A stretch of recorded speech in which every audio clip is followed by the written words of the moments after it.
This is the Bear channel, and you're probably familiar with the legend of El Chupacabras.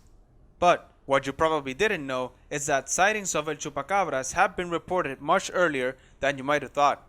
Officially, the killings were first sighted in 1995 on the town of Orocovis, Puerto Rico, located in the centermost mountainous side of the island. But it will surprise you to know that this might not have been the first time something like this occurs on the island.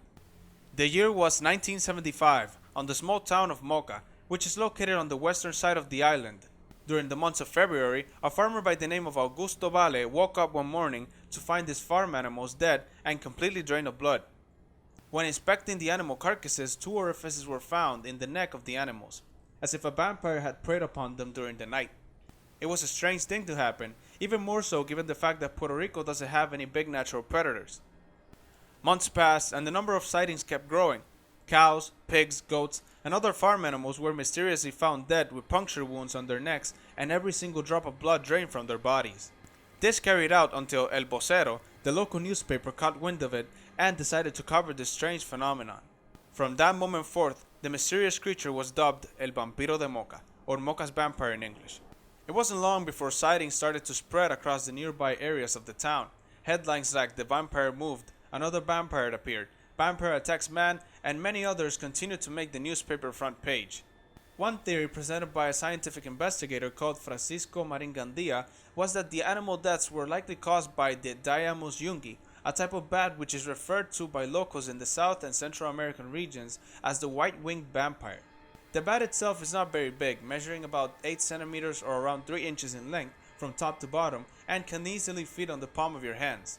However, don't be fooled by its small demeanor. This animal has been known to attack large birds, like chickens, goose, and many other similar species. In addition, it has been known to prey upon large animals like horses, cows, and yes, even goats. Could this animal really be the legendary Chupacabras? There is a compelling argument to be made for it. However, after a while, the sightings became fewer and the euphoria died down. It wasn't until 1995 when the first Chupacabra sighting was reported in the town of Orocovis, which is located in the southernmost mountainous side of the island. A total of 8 sheep were found dead with strange marks or puncture holes in their chest area and were completely drained of blood. Sound familiar? On the same year, more and more cases were occurring, and it seemed as though the mass hysteria wasn't localized to only one region, but in many towns of Puerto Rico, such as Canóvanas, where 150 animals were found dead, Caguas, where a dozen turkeys were also found, and it kept spreading to towns like Yauco, Naguabo, Guanica, and many other places, eventually reaching Mexico, Costa Rica, El Salvador, and parts of the US.